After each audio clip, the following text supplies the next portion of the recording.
తిరుపతిలోని ఒక థియేటర్లో జగన్మోహన్ రెడ్డికి సంబంధించినటువంటి ఒక యాడ్ వచ్చిన నేపథ్యంలో కొంతమంది యువత జగన్మోహన్ రెడ్డి బొమ్మ మీదకి చెప్పులు విసరడం జరిగిన నేపథ్యంలో అసలు యువత జగన్మోహన్ రెడ్డి మీద ఇంత తీవ్ర అసంతృప్తితో ఉండడానికి కారణం ఏంటి?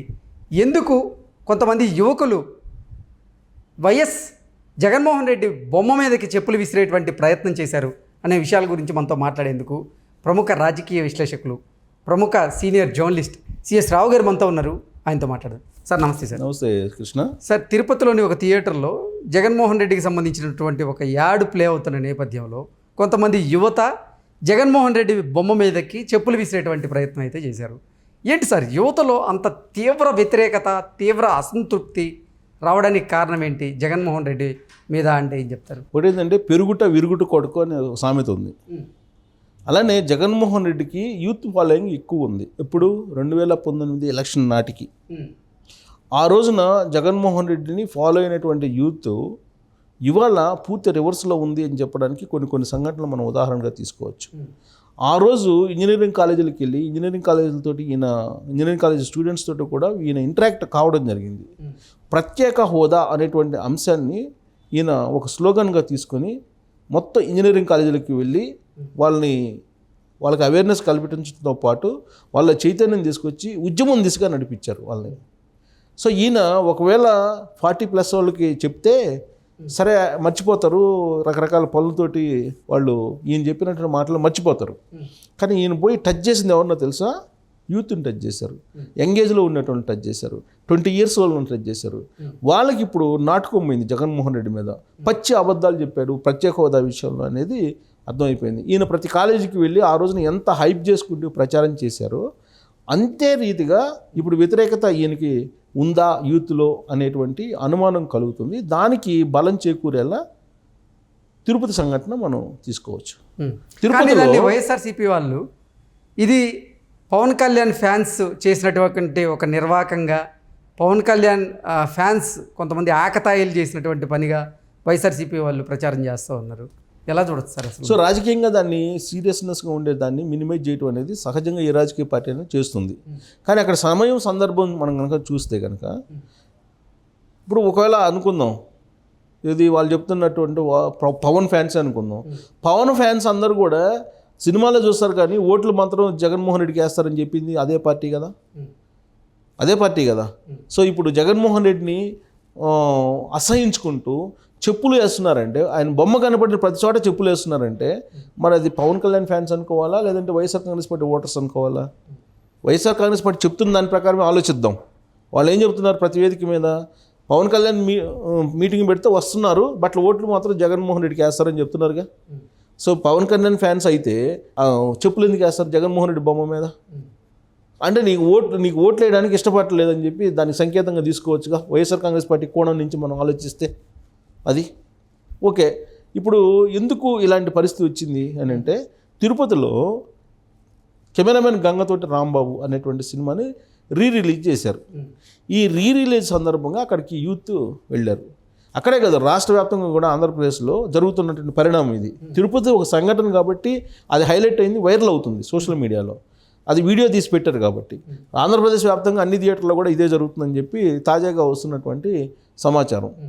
అంటే ఎక్కువ తక్కువ తిరుపతిలో ఎక్కువ అనుకుంటున్నాం, తిరుపతిలో ఎక్కువ జరిగింది అనుకుందాం. తిరుపతిలో సినిమా వేసినప్పుడు అక్కడ అందరూ థియేటర్లో ఇంటర్వెల్ ఇచ్చేశారు. ఇంటర్వెల్లో ఏం జరిగింది? జగన్మోహన్ రెడ్డి యూత్కి ఈ 4.5 ఏళ్లలో ఏం చేశారు అనే దాని మీద ఆయన స్పీచ్ ఇస్తూ ఒక అడ్వర్టైజ్మెంట్ని అన్ని థియేటర్లో ఆంధ్రప్రదేశ్ వ్యాప్తంగా ప్రదర్శిస్తూ ఉన్నారు. దాంట్లో భాగంగానే ఈ యాడ్ను కూడా ప్రదర్శించారు ఆ సినిమాలో. ఈ యాడ్ రాగానే ఆయన చెప్పినటువంటి అబద్ధాలు అయినటువంటి యూత్ మొత్తం రివర్స్ అయిపోయి చెప్పులు వేయటం మొదలుపెట్టారు జగన్మోహన్ రెడ్డి బొమ్మ మీద. అడ్వర్టైజ్మెంట్ వస్తుంది కదా, ఆ అడ్వర్టైజ్మెంట్లో ఈయనేదో చెప్తారు కదా, నేను యూత్కి అది చేశాను ఇది చేశాను, జాబ్ క్యాలెండర్ అన్నాడు, అదన్నారు ఇది అన్నారు. ఏది ఎక్కడా లేదు కదా. జనవరిలో జాబ్ క్యాలెండర్ అన్నారు, ప్రతి సంవత్సరం జనవరిలో జాబ్ క్యాలెండర్ ఇస్తానని చెప్పారు కదా. అదే నేను చెప్పాను, నేను ఈ విశ్లేషణ స్టార్టింగ్లోనే చెప్పా. నువ్వు 40+ వాళ్ళకి చెప్తే వాళ్ళు రకరకాల యావిగేషన్స్ ఉంటాయి, వాళ్ళకి బరువు బాధ్యతలు ఉంటాయి, కుటుంబ బాధ్యతలు ఉంటాయి, రకరకాల ఇబ్బందులు ఉంటాయి. దాంతో వాళ్ళు ఏంటంటే బిజీ లైఫ్లో మర్చిపోతారు సహజంగా. ఇది రాజకీయ నాయకులు చెప్పేది. కానీ ఒకటి గుర్తుపెట్టుకోవాలి, రాజకీయ నాయకులు యంగ్ ఏజ్లో ఉన్నటువంటి వాళ్ళు, టీనేజ్లో ఉన్నటువంటి వాళ్ళకి గనక అబద్ధాలు చెప్తే పర్యవసానాలు ఏ విధంగా ఉంటాయి అనేది ఇక్కడ మనం తెలంగాణ రిజల్ట్ని బట్టి మనం అవగాహన చేసుకోవచ్చు. తెలంగాణలో నేను లాస్ట్ టైం కూడా విశ్లేషణ చేశా. కేసీఆర్ రాష్ట్రాన్ని తీసుకొచ్చే నాటికి 2014 నాటికి యూత్ ఎవరైతే ఉన్నారో అప్పటి వరకు అప్పటి వరకు ఓటింగ్ రాకుండా ఉండేటువంటి వాళ్ళు ఎవరైతే ఉంటారో అప్పటి వరకు ఒక 5-6 సంవత్సరాలు ఏజ్ ఉన్న వాళ్ళు ఉన్నారనుకుందాం. 2014 నుంచి 2023 వరకు ఉంది కేసీఆరే కదా. అంటే వాళ్ళ ఏజ్ ఎంత ఉంటుంది? 18 years. ఓటు హక్కు వచ్చేస్తుంది కదా. ఈ 10 సంవత్సరాల పాటు కేసీఆర్ని చూశారు కదా. కేసీఆర్ చెప్పినట్టు అబద్ధాలని మొత్తం దగ్గర నుంచి చూశారు కదా వాళ్ళు. అంతకుముందు ఉద్యమం అవన్నీ వాళ్ళకి తెలియదు, ఎందుకంటే అప్పటికి ఇంకా అవేర్నెస్ రాలా. 6 years 7 years ఉంటాయి కాబట్టి అంత పెద్ద అవగాహన ఉండదు. కానీ ఈ 10 సంవత్సరాలు వాళ్ళు పెద్ద అయ్యేటప్పటికి కేసీఆర్ని చూస్తూ వచ్చారు 2023 దాకా. ఆయన ఎన్ని అబద్ధాలు చెప్పారు, ఎన్ని నిజాలు చెప్పారు అని అందరికన్నా కూడా యూత్కి బాగా తెలుసు.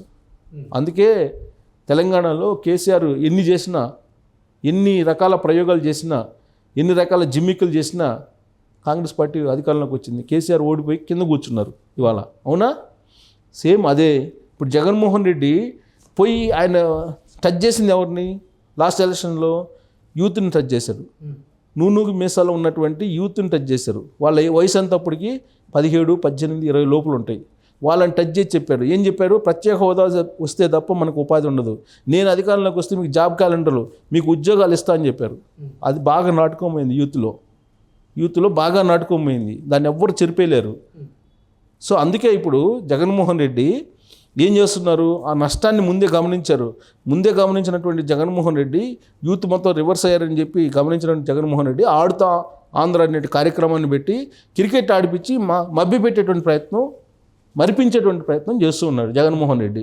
దాంతోపాటు ఇప్పుడు ఏం చేస్తున్నారు? స్టూడెంట్స్కి సంబంధించి ఇప్పుడు ఆయన మేము మళ్ళీ డిఎస్సి ఇస్తున్నాం అని చెప్పి మళ్ళీ ఇప్పుడు ప్రయత్నాలు చేస్తున్నారు.